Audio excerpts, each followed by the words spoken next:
When my son and his wife invited me to help raise their baby, I felt honored.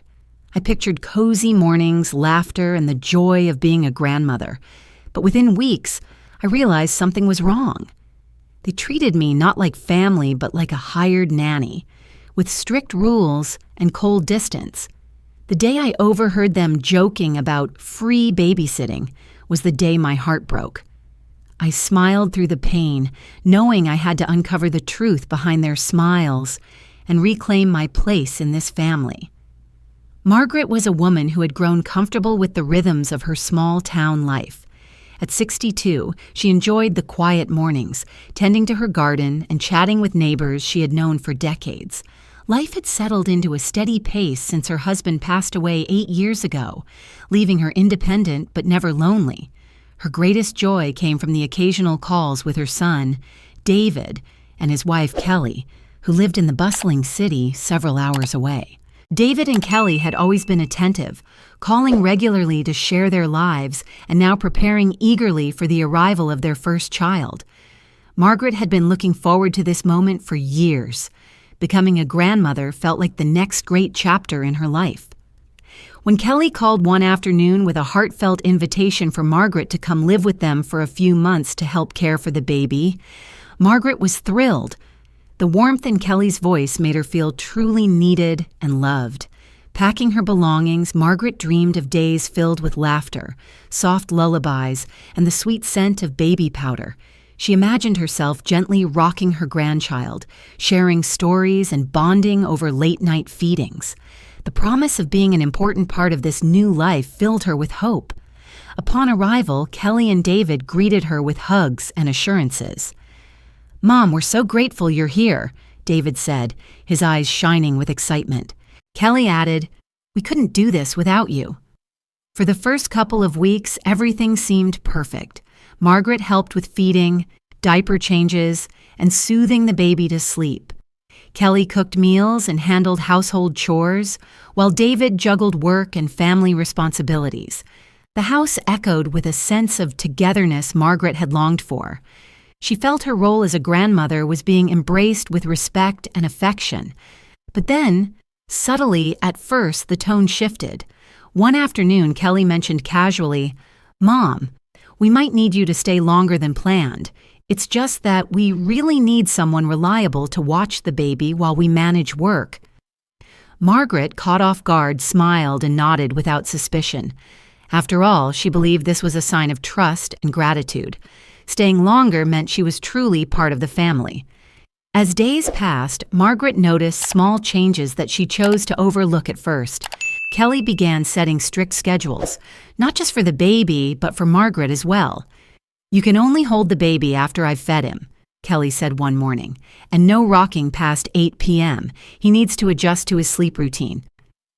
These rules came with a tone that left little room for discussion. Margaret felt a growing tension but convinced herself it was for the baby's well-being. One evening, when Margaret gently suggested taking the baby for a walk in the park, Kelly's response was sharp. "No, it's not time for that. Stick to the plan." David, usually warm and supportive, avoided her eyes when she brought up the topic. His replies became short and vague, a stark contrast to his usual openness. The warm, family atmosphere Margaret had expected started to feel constricted. Her doubts grew stronger when she accidentally glimpsed a message on Kelly's phone. Kelly was texting David, "We need to keep her here under these conditions or she might leave." The words sent a chill through Margaret's heart. What conditions? Why would they need to keep her? Her mind raced with questions, but the answers remained elusive. Margaret found herself standing at a crossroads of emotions. Was this truly about family and love, or was there something else beneath the surface? Yet she hesitated to confront David or Kelly directly. The fear of disrupting the fragile peace held her back. She reminded herself of the promises made, the smiles exchanged, and hoped it was all a misunderstanding. Still, the sense of being watched and managed was undeniable. Kelly's control over her day-to-day actions tightened. What she wore, when she ate, even how long she could stay awake with the baby. David's silence spoke volumes more than words ever could. Margaret's heart ached with a lonely realization. She was no longer an honored guest, but perhaps a pawn in a plan she didn't understand. The lines between love and obligation blurred. Margaret loved her family deeply, but the space for her own voice was shrinking. Was she being selfish to want more respect and freedom? Or was she right to question the reality she now faced? With each passing day, Margaret's hope to belong was met with more restrictions and veiled conversations behind closed doors.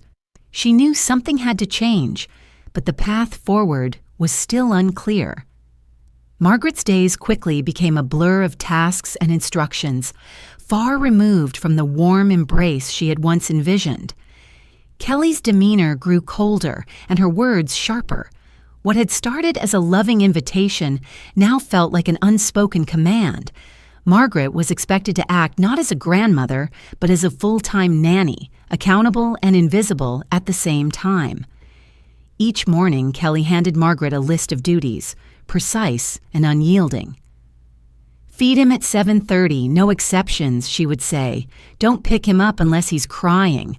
Follow the schedule." There was no room for discussion, no space for Margaret's input or feelings. The house felt like a well-oiled machine, and Margaret was the unpaid worker who was expected to keep it running. One afternoon, Margaret was in the kitchen when she overheard Kelly on the phone with a close friend. The words cut through her like a knife. "She's so convenient, like a free babysitter. Honestly, who wouldn't take advantage of that?" Kelly laughed softly as if the arrangement was nothing more than a practical joke. But for Margaret, it was a painful confirmation of what she had begun to suspect. David, usually the warm and attentive son she knew, had become distant. When Margaret tried to discuss her feelings or ask for support, he shrugged her off or avoided eye contact. "We're all just stressed," he'd say quietly, changing the subject. The silence was louder than any words, and Margaret felt more alone than ever. The person she had once relied on for comfort now seemed unwilling or unable to help. Late one evening, Margaret sat in the dimly lit living room, scrolling through her phone, when she stumbled upon an email accidentally left open on Kelly's tablet. It was a contract, a formal agreement with a professional nanny service. The dates overlapped perfectly with the time she was supposed to be helping at the house. Her heart sank. Kelly and David had made plans without telling her, hiring someone to replace her once they no longer needed her presence. The sense of betrayal was overwhelming. Margaret felt crushed beneath the weight of unspoken truths. Her trust, so freely given, had been taken for granted, twisted into something transactional. She remembered the excitement of the first days, the promises, the smiles, and wondered when everything had changed. Was she foolish to believe in family loyalty? Had she been blind to the signs all along? Despite the pain, Margaret's love for her grandchild anchored her. She wanted to hold on, to fight for her place in this family, but the emotional toll was undeniable. Nights were sleepless, filled with memories of happier times and haunting questions of where she truly belonged. Summoning courage, Margaret attempted to speak up. One morning, after Kelly returned from work, Margaret gently asked, "Can we talk about how I'm feeling? I want to help, but I'm not sure I'm being treated like family." Her voice trembled slightly, revealing the vulnerability beneath her calm exterior. Kelly's reaction was swift and cold. "You're not a guest here, Margaret," she snapped. "You're part of the team, and if you can't follow the rules, maybe you shouldn't be here at all." With that, Kelly turned and walked away, leaving Margaret standing in the hallway, stunned and hurt. That moment marked a turning point. The woman who had once welcomed her with open arms now dismissed her as a problem. Margaret's heart broke, but her spirit remained unyielded. She refused to let herself be reduced to a shadow in her own family's home. Days passed with more tension and less conversation. Yet amidst the silence, something shifted. David approached her one evening, his expression heavy with regret. "Mom, I'm sorry," he whispered. I didn't realize how hard this was for you." It was the first time he openly acknowledged her pain, a fragile bridge of connection in a sea of disappointment. But even this apology felt incomplete. The words were soft, almost reluctant, and Margaret saw the struggle behind them, his loyalty torn between wife and mother. Her hope flickered, but did not fully reignite. The road ahead remained uncertain, fraught with emotional minefields and fragile alliances. Margaret realized that love alone might not be enough to mend what was breaking. She had to find her strength, her voice, and her path forward, no matter how painful the journey might be. Margaret sat at her small kitchen table, the soft glow of the lamp casting long shadows across the scattered papers in front of her. For days now, she had been quietly piecing together fragments of her reality. Texts she had glimpsed, receipts tucked away in drawers, and the countless subtle signs she had tried to dismiss. But now, the evidence was undeniable. Kelly had been using money Margaret had given to help purchase the family home, yet the property was officially registered under David and Kelly's names alone. The realization hit Margaret hard. She recalled the countless conversations and financial support she had offered over the years, always with love and trust. And yet here she was, living in a house she had partly paid for, with no formal claim, no security. She felt the sting of betrayal deepen, twisting tightly in her chest. As she sifted through documents, Margaret discovered a series of papers she had never been aware of. Legal agreements signed by David that explicitly denied her any rights to the property. The words blurred before her eyes: waiver of rights, non-claimant, no ownership or residency entitlement. How could David have signed these without telling her? The question churned in her mind, igniting a furious mix of confusion, anger, and heartbreak. Margaret replayed conversations with David, searching for clues she had missed. His evasiveness, the quick changes of subject, they all made sense now. This wasn't just oversight or miscommunication. It was a calculated move that left her vulnerable in her own family. But anger wasn't her only emotion. There was sorrow, too. Deep sorrow for the son she had raised, the family she had trusted. How had things come to this? She found herself torn between fighting for what was rightfully hers and holding on to the fragments of love still lingering beneath the surface. Determined to understand more, Margaret turned her attention to Kelly's past. She dug into social media profiles, old acquaintances, even distant family members. What she found was unsettling. A carefully curated image of success and charm, masking a woman driven by ambition, sometimes at the expense of those around her. Stories hinted at previous relationships marked by manipulation and control, though none had come to light publicly. Margaret's heart sank as she realized Kelly's intentions might be far more calculated than she ever imagined. This wasn't just about caring for a child. It was about control, power, and financial security. With this knowledge weighing heavily on her, Margaret decided to confront David.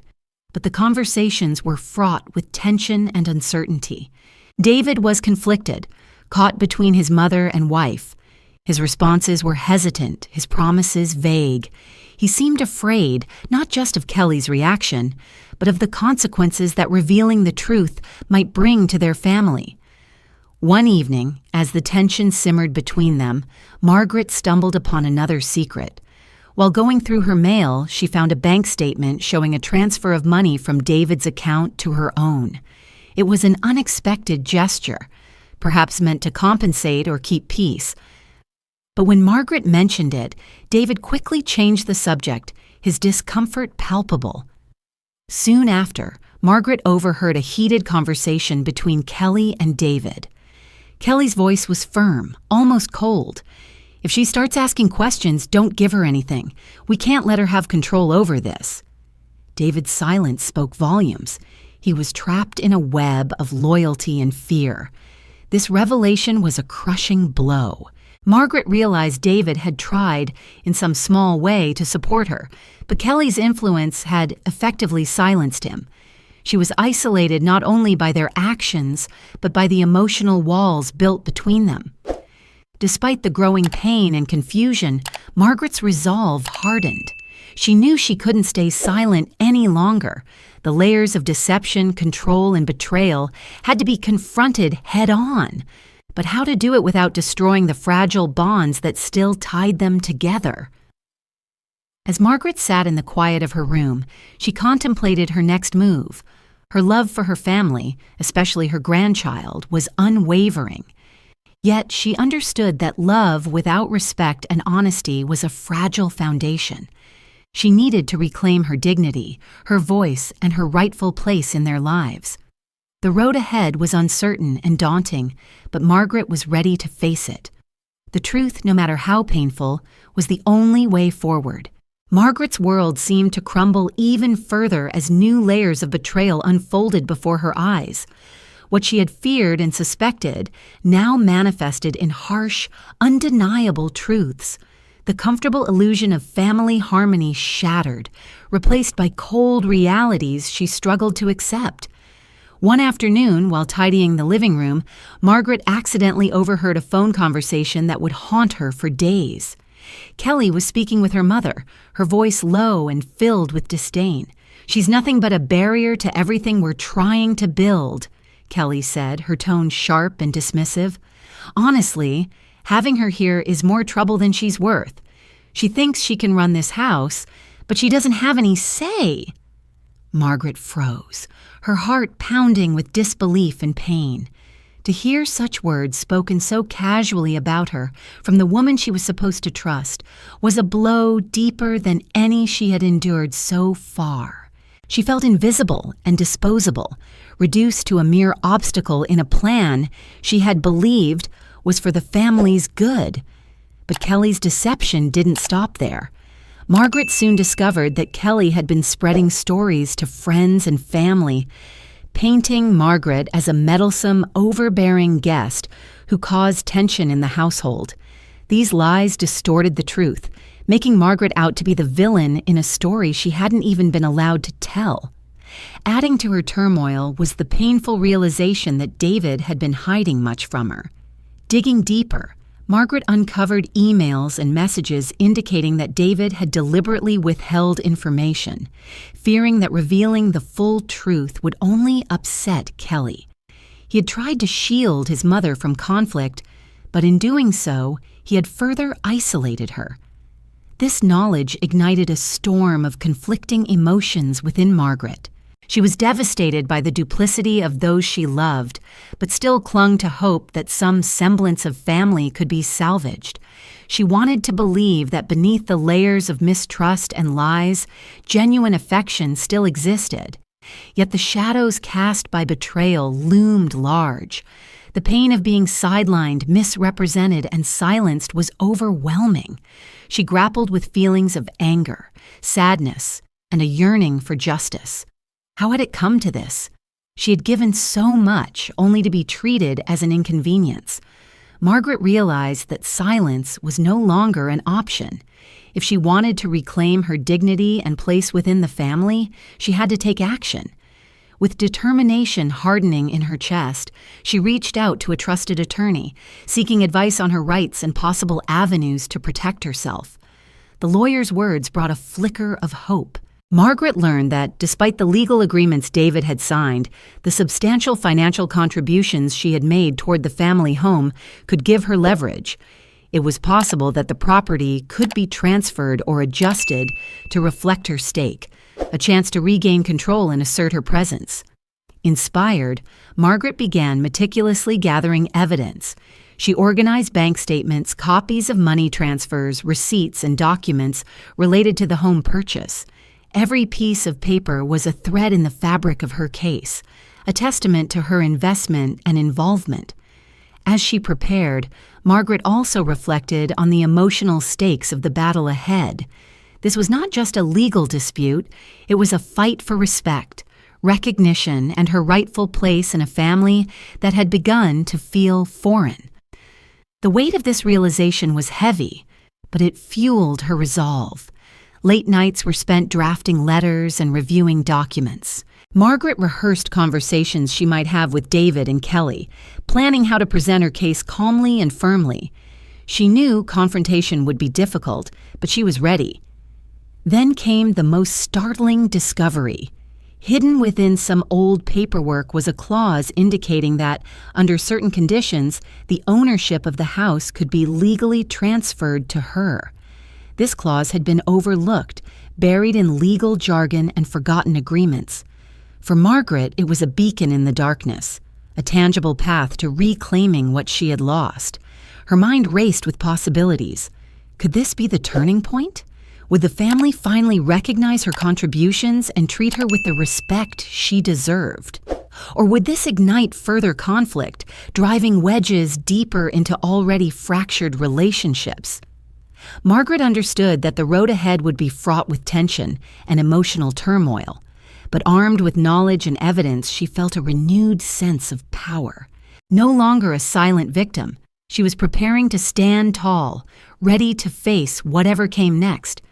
Despite the uncertainties, a flicker of hope ignited within her. Perhaps this confrontation would not only restore her rights, but also heal the wounds that had torn her family apart. It was a chance for truth to prevail, for love to be redefined on terms of respect and equality. As Margaret closed her files late that night, she whispered to herself, "This time, I will be heard." Margaret had spent countless hours preparing for this moment, gathering every scrap of evidence that would lay bare the truth she had been hiding for too long. The day she had scheduled the family meeting was heavy with tension and anticipation. She wanted no more shadows, no more lies. It was time for everything to come to light. As David and Kelly gathered in the living room, the air was thick with unease. Margaret's heart pounded, but she held herself steady, clutching the folder containing documents, bank statements, and legal papers that proved her financial contribution to the house and her rightful stake in the family's affairs. "I invited you both here today because there are truths we need to face," Margaret began, her voice calm but firm. She laid the documents on the table one by one. "These papers show that I've invested more than you realize in this home, and yet I have been treated as if I don't belong here, like I'm just a guest or worse, an employee." Kelly's eyes narrowed, and David shifted uncomfortably in his seat. Margaret continued, "For months, I've been expected to work like a nanny, excluded from decisions, and even lied about. I have the right to be heard, to be respected." Kelly opened her mouth to retort, but the weight of the evidence silenced her. David swallowed hard, unable to deny the truth staring back at him. The room seemed to hold its breath. Then, unexpectedly, David spoke. "Mom, I'm sorry," he said, his voice low and filled with conflict. "I should have stood by you. I should have said something sooner." The words hit Kelly like a shockwave. Her face flushed with anger and disbelief. The atmosphere became electric with tension, the fragile balance of family dynamics shifting dramatically. David's sudden allegiance to his mother shattered the unspoken unity between him and Kelly. The couple's strained relationship became impossible to ignore. "You're betraying me," Kelly snapped, her voice trembling with fury. "This is my home too, and you're choosing her over me." David didn't answer, his silence speaking volumes. Margaret watched as the family she had once trusted fractured before her eyes. Yet beneath the chaos, she felt a strange sense of relief. The truth was finally out. There was no turning back. The confrontation spiraled as Kelly's anger erupted. "You have no right to be here anymore," she spat. "If you think you own this house, then leave." Her words cut deep, but Margaret met them with icy resolve. "I will leave," Margaret said slowly, "but not without ensuring my rights and dignity are respected. This house may have your names on the deed, but my contributions make it more than just a place, and I will protect what is rightfully mine." Just as the room seemed to reach its breaking point, Margaret revealed another secret. a truth darker than anyone had suspected. She recounted moments when Kelly had deliberately limited her access to health care, refusing to help her with medications or doctor visits. There had been subtle threats, isolations that Margaret had endured silently, fearing confrontation. Kelly's face paled, and the room fell into stunned silence. This revelation added a chilling depth to the family's unraveling. David looked torn between shock and sorrow. The man who once sought peace was now caught in the middle of a battle he hadn't imagined would be so fierce. With emotions raw and voices raised, the family's unity crumbled. Kelly stormed out, slamming the door behind her, leaving David and Margaret alone amidst the wreckage. In the quiet that followed, David reached out and took his mother's hand. "I want to make this right," he whispered. But the path to healing was uncertain and fraught with pain. Margaret nodded, feeling the weight of the moment. This confrontation had exposed wounds that would take time to mend if they ever could. But for the first time in a long time, she felt empowered. Not just as a grandmother or mother, but as a woman reclaiming her life. The fallout was immediate. Family gatherings became tense or ceased altogether. Conversations turned into arguments, and alliances shifted unpredictably. David and Kelly's marriage was visibly strained, their once solid partnership cracking under the pressure. Margaret found herself navigating a new reality, one where she had to balance love, forgiveness, and self-respect. The house that had once been her sanctuary was now a battleground, but she was determined to emerge from it with her dignity intact.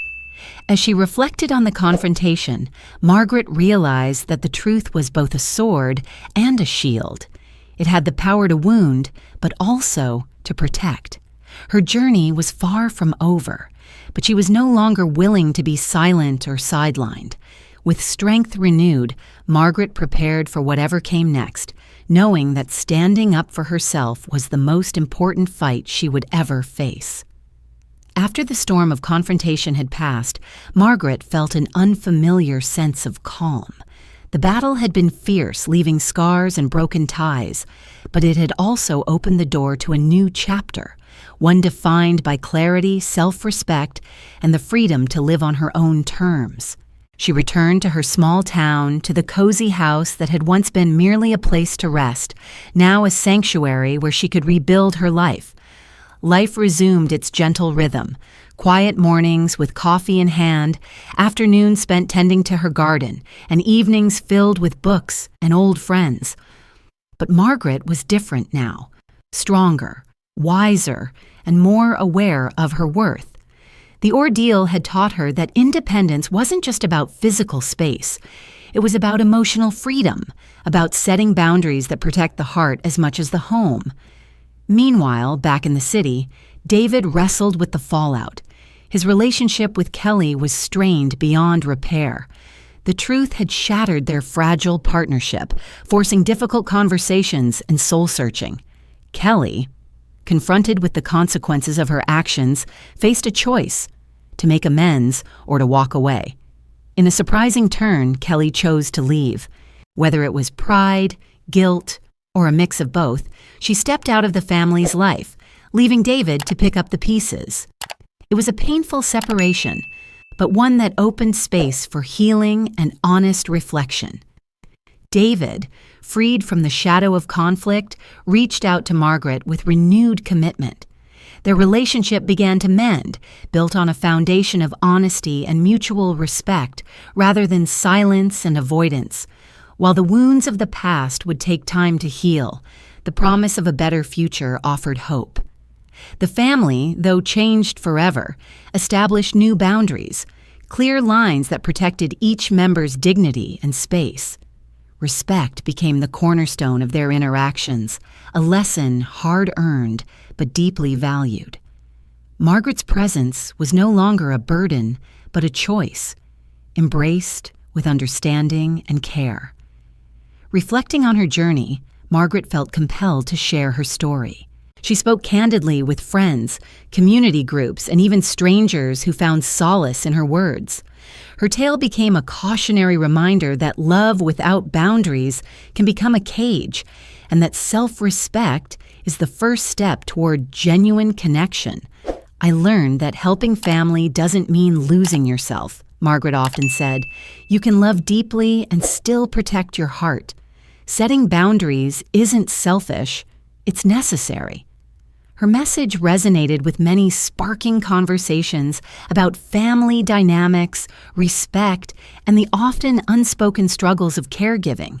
Margaret's experience shed light on a silent epidemic: elder family members feeling trapped and undervalued, and the need for open dialogue and empathy. In the quiet moments, Margaret reflected on the greatest lessons she had learned. Her strength did not come from endless sacrifice, but from the courage to stand up for herself. It was a power born not from yielding, but from knowing when to say no. She realized that true love requires balance, a dance between giving and receiving, between nurturing and preserving. This balance was the key to healthy relationships and personal peace. Margaret's story, once marked by betrayal and pain, had transformed into one of resilience and empowerment.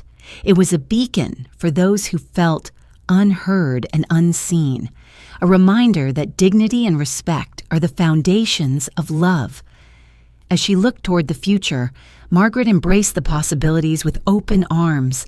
She was ready to build new connections, foster genuine bonds, and live a life rich with authenticity and joy. Her journey was far from over, but with each step she moved closer to the peace she deserved, a peace born from truth, courage, and self-love.